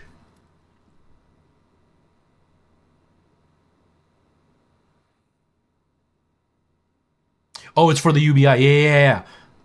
Yeah, it's I think it is going to end up happening. I hope it does, because it would be such a relief for so many people. And it's and this is all politics that really concentrate on the how much money is it going to cost us, but they don't look at how much money it's going to put into the system. Because if I have money to spend, I can talk about it now, because for most of my life, I earned, like, if I had $1,000 of bills for the month, I earned $1,005. I had nothing to spend. So I had no safety net. I had no money to enjoy myself. So I paid bills and that was it. But I wasn't putting money into like the local shops to eat out. I wasn't putting money into like the clothing shops around me or the electronics shops. None of the local businesses were getting money from me because I had no money to spend. Then I started making enough money to pay my bills and have a little bit of a cushion. And now, like if I want to eat out, I can.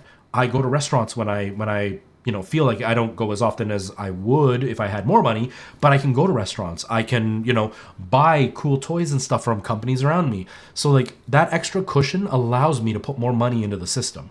So by having everybody have a universal income, that gives everybody that safety of like your bills are paid. So you're good. So anything you work will be extra money that will help you have that little bit of extra freedom. And that little bit of extra freedom provides a release of tension.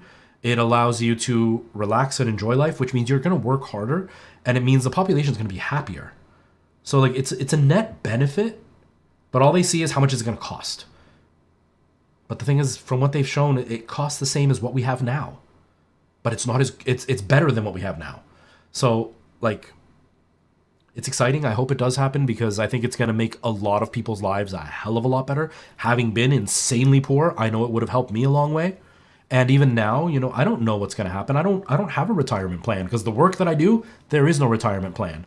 And so like what happens when I'm older? If I had a basic income, then I would know at least everything's going to be taken care of even if I can't work anymore, which would be amazing. Right, Night Owl? Who would have thought? Who would have thought? The bill shows it's significantly cheaper. Wow. So the last study I heard, it was like almost exactly the same price. So like the justification even then was still not really that great. Because if you're going to spend like, I don't know, 28 billion on the system we have now, or 28.2 billion on UBI, it's like, yeah, it's pretty much the same price for a much better benefit. So yeah, that's crazy. If it costs even cheaper, it's crazy. You're single? Like actually single?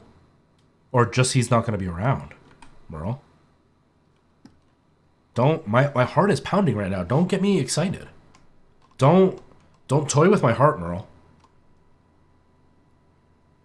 Merle. Okay, before I start joking about it, are you okay? Before I start making jokes about how I'm going to like profess my love to you, are you okay?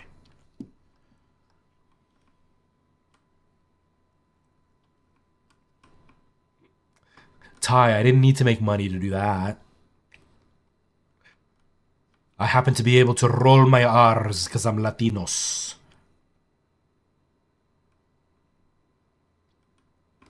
You've been making a Valentine's Day joke, but you don't think it's appropriate for Twitch. Uh-oh, now I want to know.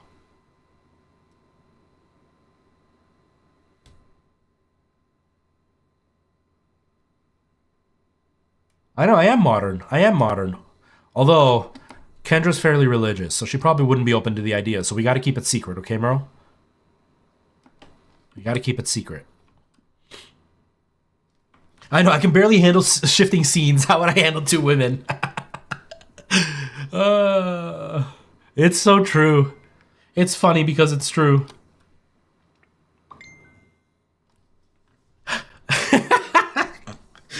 Girl Thulu, that joke is good. I don't think it's a bad joke. How much time is left, Girl Thulu? Oh, I don't think I can handle one. I am too uncomfortable with sharing, so I couldn't handle one. I don't want to...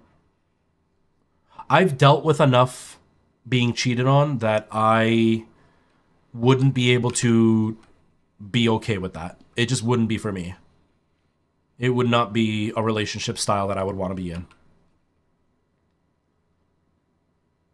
Even like being with somebody who's religious is something I'm not used to because I haven't dated a religious person in a very long time. And I'm spiritual. I wouldn't say that I'm an atheist or anything. I'm spiritual, but I'm also very skeptical. But like my ex was like insanely atheist. And so like I'm going from one extreme to not the other extreme, because Kendra's not like super religious or anything, but she's much more religious than I'm used to. And so like, yeah, definitely a big change for me. Completely monogamous, yeah. Yeah, and like I couldn't do it. I couldn't do it. I don't like thinking of my partner with somebody else. I don't like thinking of myself with somebody else and then coming back to my partner. Do you know what I mean? I have a hard enough time being considerate to one person. I couldn't even imagine being considerate to multiple people.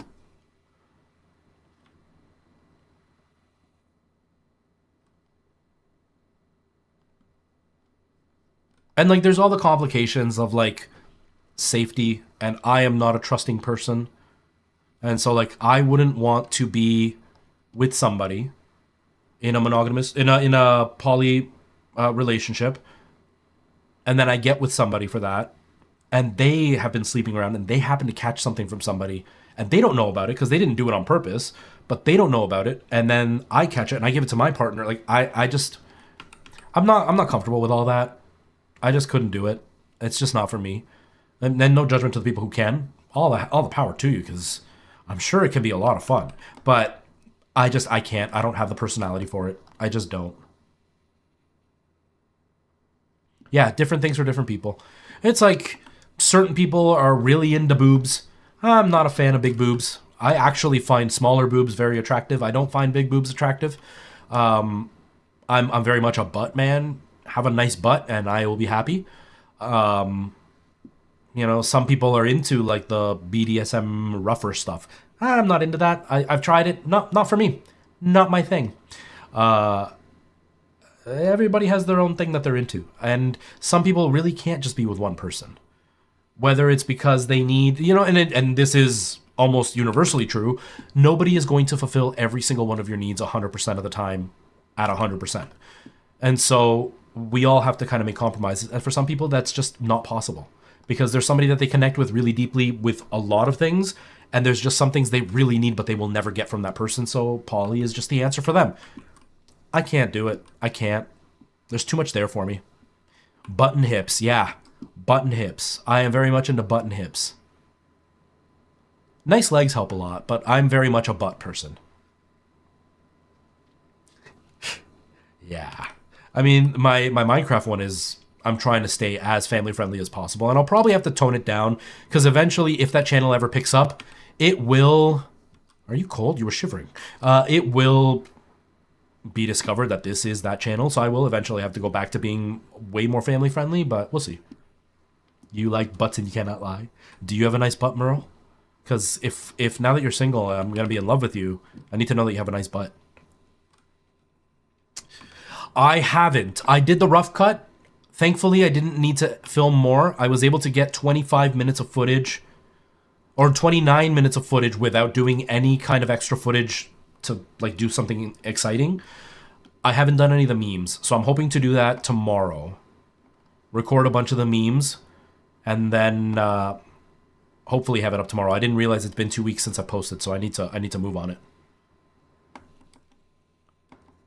You have killer boobs. Are they big killer boobs, or are they like smaller killer boobs? I'm asking Merle to tell me all about her body. I feel like a pervert.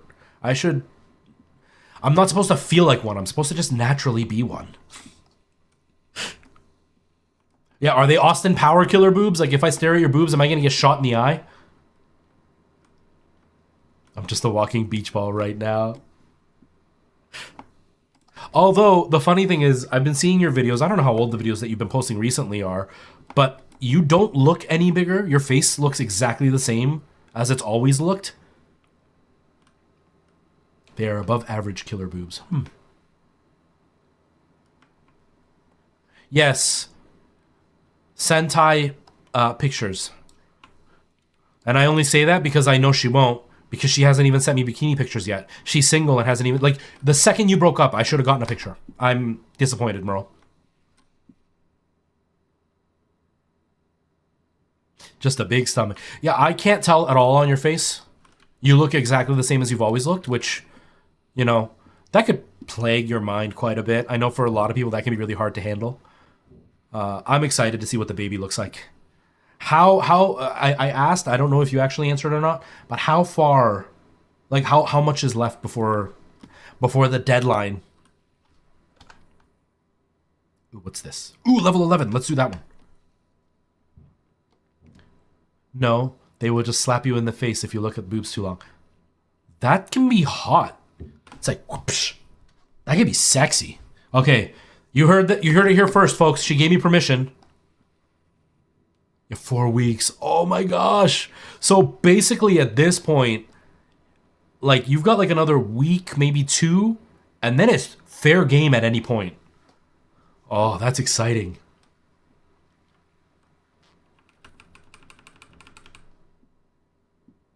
That's it. Oh man, like technically you could go now. It's still a bit early now, but man, you're so close. That's so exciting. I was lazy and 2 weeks late. Yeah, that's the problem. I get very, very much out of track.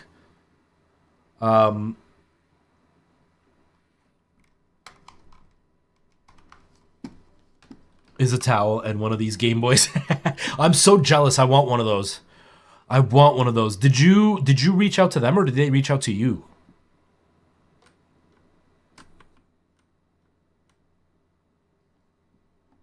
Had to be born on International Women's Day. Heck yeah. Heck yeah, Merle. Also, back to the original point you made. Having a little butt isn't bad. You don't have to have a big butt. It just has to be nicely shaped. Thankfully, Kendra's got a nice bum. Funny thing is, throughout the whole rehearsal process, I was always like, she's got a really great butt. So, I am lucky.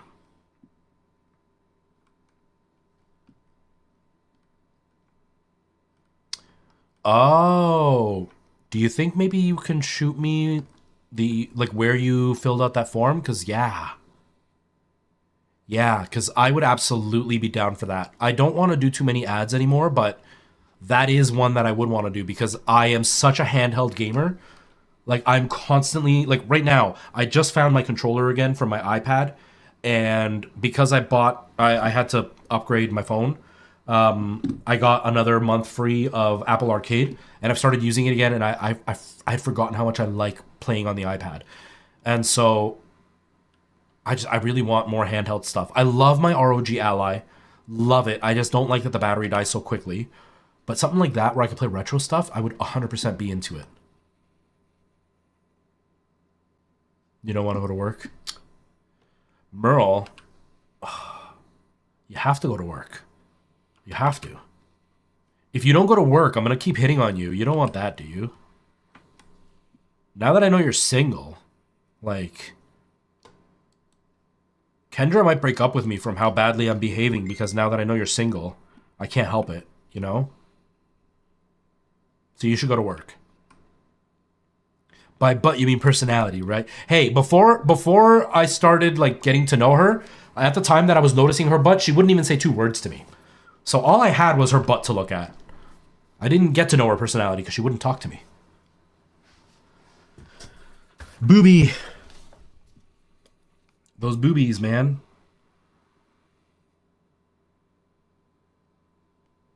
Oh, it's you. I was like, who's messaging me right now? It's Girl Thulu. Okay, perfect. I will definitely do that. Girl Thulu, I will message them. I will message them because yeah, I want to try one really badly. I've been tempted to buy them a few times, but I couldn't pull the trigger because it is not something that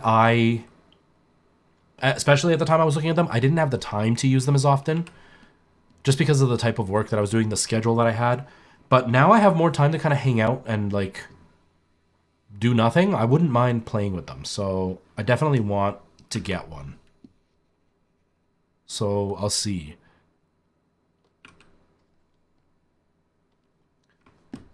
Yeah, they look like Game Boys, but they got joysticks on them and they got a few extra buttons. But they emulate all the retro stuff, and they do a fairly decent job from everything I've seen.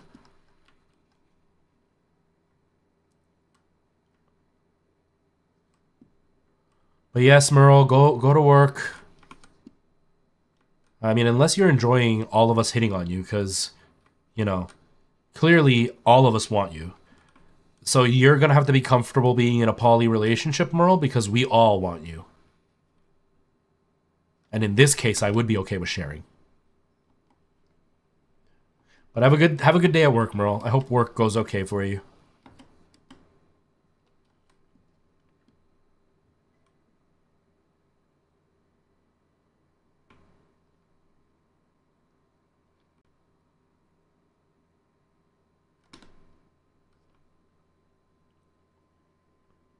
Yeah, I think from everything that I've seen, the quality is definitely there.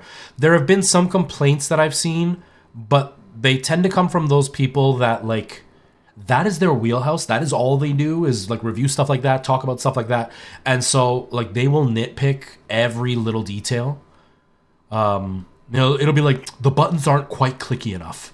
And then you listen to them and then he shows you one that they like and it's like they sound almost exactly the same. I don't know why you're complaining, but it's literally just they have to find something to have as a negative. But overall, I've heard that they are quite good systems.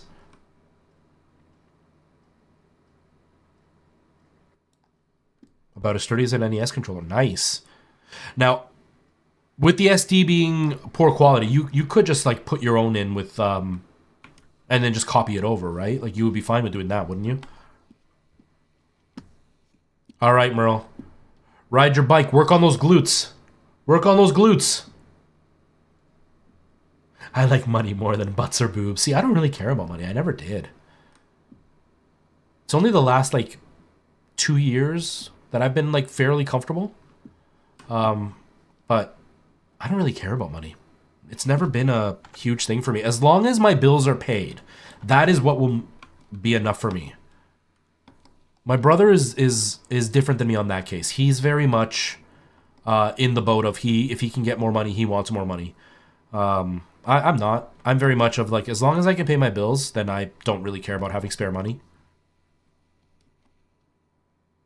I would rather enjoy my life with time rather than enjoy my life with money. You know what I mean?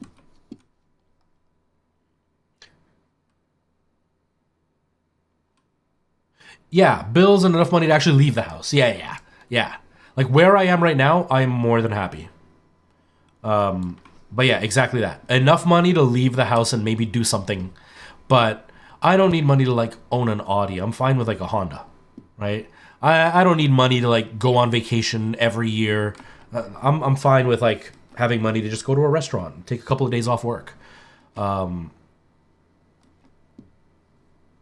It's not to say that money can't make life good. Like obviously if I had like money to burn where I could go on vacation every few months and I could buy a fancy car and have a giant house, of course life would be more fun, but I don't need that. So I'm not going to kill myself because I would rather have the free time to be able to do things like do musicals and do streaming and all that kind of stuff. Yes, Girl Thulu, go do your thing.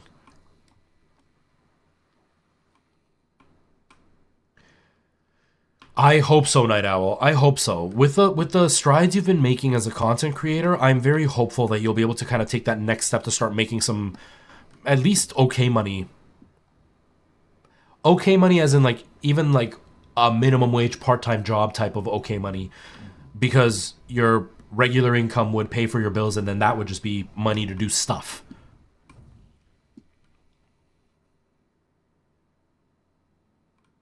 I'd like to go on vacation or like not pre-plan all my gaming purchases for the year because apparently my family needs to eat.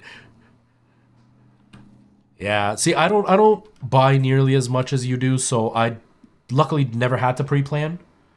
Obviously, with like Nora and all that, there were limitations to what I could spend, but I didn't have to pre-plan. But I didn't buy as often, so when I would buy something, it was something that could be costly, but it was like once a year, so it wasn't as important that I planned all that kind of stuff. But yeah, I've never been on vacation. I would like to be on vacation. I would like to like go on a cruise or go on a flight somewhere. That would be nice. I might be able to pull it off like once a year if I'm really careful with my money, which I haven't been, but you know, oh well.